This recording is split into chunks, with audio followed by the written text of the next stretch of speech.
State ഹൈവേയിൽ നിന്ന് വെറും 300 മീറ്റർ മാത്രം ദൂരത്തിലായി 3 ആർക്കിടെക്ടറൽ വീടുകൾ ബഡ്ജറ്റ് വിലയിൽ വിൽപ്പനയ്ക്ക്.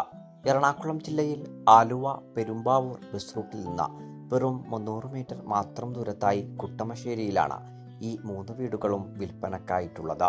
4.100 സെന്റിലും 4.150 സെന്റിലും 1750 സ്ക്വയർ ഫീറ്റിലും 1950 സ്ക്വയർ ഫീറ്റിലും 4 ബാത്ത് അറ്റാച്ച്ഡ് ബെഡ്റൂമുകളും യൂട്ടിലിറ്റി വർക്ക് ഏരിയ സൗകര്യങ്ങളോടും കൂടിയിട്ടാണ് ഈ വീടുകൾ പണിതുയർത്തപ്പെട്ടിരിക്കുന്നത്. തിരുവൈരാണിക്കുളം മഹാദേവ ക്ഷേത്രത്തിൽ നിന്ന് 2.5 കിലോമീറ്ററും രാജഗിരി മൾട്ടി സ്പെഷ്യാലിറ്റി ഹോസ്പിറ്റലിൽ നിന്ന് 5.5 കിലോമീറ്ററും ആലുവ ടൗണിൽ നിന്ന് 7.5 കിലോമീറ്ററുമാണ് ഈ വീട്ടിലേക്കുള്ള വഴിദൂരം വരുന്നത്. ബഡ്ജറ്റ് ഫ്രണ്ട്ലിയായി നിർമ്മിക്കപ്പെട്ടിരിക്കുന്ന ഈ 3 വീടുകളും നേരിൽ കാണുന്നതിനും ഓണറുമായി നേരിട്ട് സംസാരിക്കുക